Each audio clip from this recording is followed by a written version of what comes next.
Magandang araw sa ating lahat mga boss. Andito na naman tayo ang iyong lingkod, si Clifford Dama Vlogs.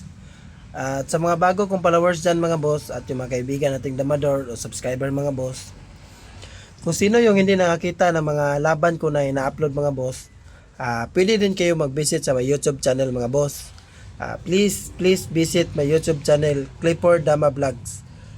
Doon ko po ina-upload lahat ng laban mga boss, yung mga solid talaga na may aral talaga kayong mapupulot mga boss. At kung sino yung gusto magpapa-shoutout mga boss, mag-comments lang po kayo sa may comment section para isa-shoutout ko po kayo sa next video. Sa laban ngayon mga boss, may nakalaban ako isang demigod player, si Master JML. So shoutout sa iyo Master. Kung sino ka man, isang malakas na damador din mga boss. So ito yung game 1 namin ni Master JML. 115 ako mga boss. Tapos tira siya to 14. So 6-1 ako timing mga boss. So 7-2. So ibang variation din yung ginamit niya mga boss. So bookline pa naman dito mga boss. Ganyan, 116. So 313 siya kain atras. So 16-14 kain. Sabay 5-1 siya mga boss. So pagkain lang tayo 2-14. So 8-14. Sa kanyang posisyon mga boss, nakasulat talaga to sa talaan ng aklat. Andun talaga, bookline talaga opening mga boss. So magaling talaga to si Master JML. So bookliner din. So 5-1 siya mga boss. 5-1 din na tayo. Sinayang niya mga boss. So ginawa ko dito, tinakpan ko lang. Tapos yung ginawa niya dito mga boss is nagpakain, ganyan. So akala ko dito mga boss is titira siya ng A3. So yung ginawa niya dito mga boss is tumira ng 416. So may pabitin pa siya mga boss. So ibang variation yung ginamit niya. Kasi akala ko mag A3 na siya doon. So yung ginawa ko dito mga boss is tumira muna ng 95. Tapos yung ginawa niya dito mga boss is nagpakain ng 1614. So di balde pa siya ng isa mga boss. So kumain na ako ganyan. So sa ganyang posisyon mga boss, mahirapan na siyang kunin yung isang pisa na di balde niya kasi titira na ako ng 5-4. So tagilid na siya dito mga boss. So pagtira niya ng 9-5 mga boss, so binibreak ko na dito. Tapos tira siya ng 5-1. So pagtira niya ng 5-1 mga boss, nag 313 ako para ma-force siya magpakain. Sumayang. Kung hindi siya magpakain mga boss, so sumayang. So pagsayang niya mga boss, tumiming lang ako sa may 12-7. So pagkain niya, so sinipa ko lang ganyan. So hindi niya nabawi yung isang lugi niya mga boss. So mabigat na to para sa kanya. So 12-7 siya mga boss, 7-2.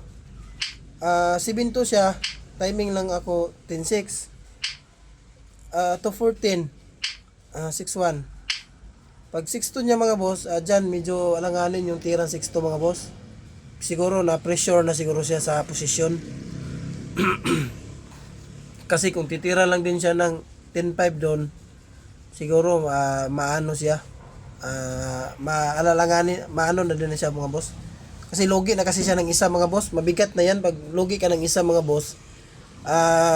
Bihira ka na makatabla dyan. Pag logi ka ng isa, tabla na lang ang hanap. Pero parang sa level ng mga boss, pag mga medyo damagad or mga ganyan na player yung karap mo, pag lugi ka ng isa, parang mahirap na yan anuhin mga boss. Pag tira yung 6 to mga boss, sinayang ko lang ganyan 115. Pag 10-6 niya boss, kain lang ako. So sa posisyon na yan mga boss, sumuko na po si Master JML. So sayang, nag-blunder siya agad mga boss. Sana kung tumira na sana siya ng A3 doon, na sana yon, tabla sana yon. Drawing position naman yun talaga mga boss. A3 lang yung doon, bookline, yung pangontra doon na posisyon. So sayang, siguro baka pinagbigyan niya ako mga boss. So shout out sa iyo Master JML. Nice game idol kung sino ka man. So game to tayo mga boss.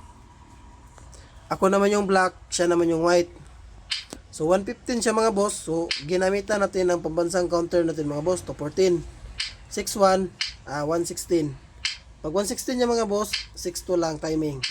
So 314 siya mga boss. So yung ginawa ko dito mga boss is 313.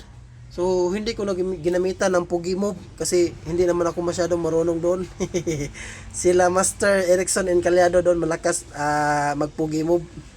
So 313 na ako bukas mga boss, ganyan. 713 kain. Pag 95 niya mga boss, so 51. So 51 siya mga boss to 14. So yan talaga ang tama mga boss, break na agad to 15. So yan talaga yung medyo pang counter dyan. So kain lang ako, abanti mga boss, pagkain, kain ako atras, ganyan. Sa posisyon na yan mga boss, drawways position talaga to mga boss. So depende na lang siguro kung magkakamali ka, medyo matatalo ka talaga, pero sa posisyon na to practical, tabla-tablahan na talaga to mga boss. 10-5 ako mga boss timing, E3 siya. So magaling talaga. So pagkain lang ako ganyan mga boss, namosisyon lang ako. So 10-6 siya mga boss, 9-5. Pag 6-2 niya, 7-2. 11-7 siya mga boss. So tumira lang ako ng 11-7 din. So 2-14 siya, 5-1. Pag tira niya ng 7-2 mga boss, dyan medyo nagbilang-bilang din ako ng konti mga boss. Kung okay bang pumasok ng 116. So pinasok ko mga boss, sinubukan ko ganyan. So nagbukas siya, kain. So matras yung kain niya mga boss, atras.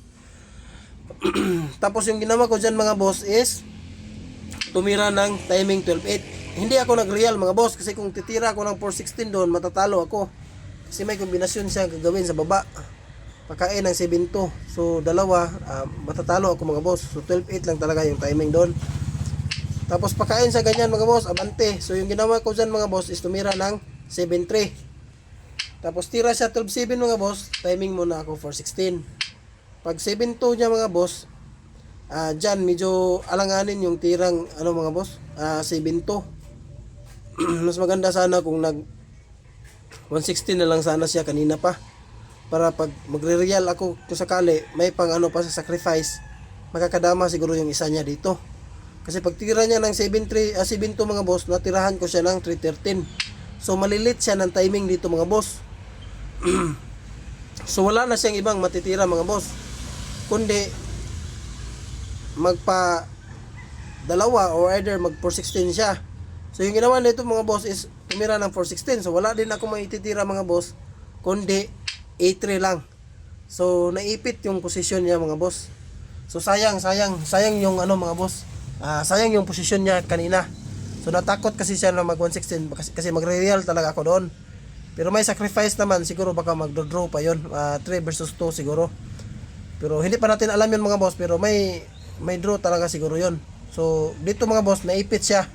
So yung ginawa niya dito mga boss is nagpakain na lang 3, ganyan.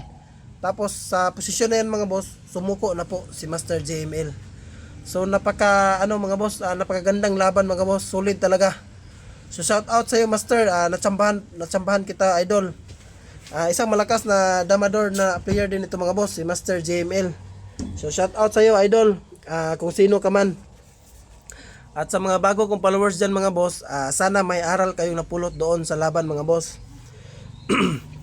At sa bago matapos itong video mga boss, may shout out lang po ako. So shout out sa iyo Master Alex Kasanaan Bintayaw, President of Davao City Dama Association. Shout out sa iyo Master Dan Serialis ng Pagadian City. Shout out sa iyo Master Christopher Campion Dano. Shout out sa iyo Master AJ Kadamya ng Lapu-Lapu Cebu City. Shout out sa iyo Master Melron James ng Paranaque. Shout out sa iyo Master Nalim Yusit Unad. Shout out sa iyo Master Nestor Piquero Balaga. Shout out Master John Pakulba ng Jinsan. Shout out sa iyo Master Travis Carrillo. Shout out sa iyo Master Mervin Patinga. Shout out Master Otter Cebu Dalagit Mantalongon. Shout out sa iyo Master Fidel Alvarado ng Cagayan de Oro City. And shout out sa iyo Master William Picardal ng Ilocos. Shout out sa iyo Master John Balasi ng Siquijor. Shout out sa iyo Master Toto Silman ng Masbate City. Shout out sa iyo Master Ryan Sisa the Magician. Shout out sa iyo Master Ronald Laspunya from Lapu-Lapu Cebu City. Shout out sa iyo Master RJ Iyong ng Mindanao, Zamboanga Sibugay, Municipality of Artilem. Shout out sa iyo Master Ryan Chris Kamingay Balansag ng Libaong Panglao Bohol. Shout out Master Angelito Plaso from Cebu. Shout out sa iyo Master Erickson and Calyado. Shout out sa iyo Master Aaron ang Malakas. Shout out Idol Larry Dama PG ng Dimiao Bohol. Shout out Master Munib Indana ng Zamboanga City. Shout out sa iyo Master John Lee ng Palumpon Liti. Shout out sa iyo Master Gelben Pamiron Raman ng Padada Davao. Shout out sa iyo Boss Oscar Amakin Champion ng Panglao number 1. Shout out sa iyo Master Doydoy Olaer ng Karkar Cebu. Shout out sa iyo Idol Edi Pinkian ng Cebu. Shout out sa iyo Master Ireher Cantoria Hiser. Shout out sa iyo Master Easy Biso ng Caloocan City. Shout out sa iyo Master George Dorotina ng Batuan Bohol. Shout out sa iyo Master Roland Tranquilero Soberano ng Tibuli South Cotabato. Shout out sa iyo Master Glenn Ray Ngojo aka Barbets ng Cebu. Shout out sa iyo Master Melvin Alauria. And shout out sa iyo Master Dondon ng Valenzuela City. So yun lang mga boss, sana may aral kayong napulot doon at magandang araw sa ating lahat.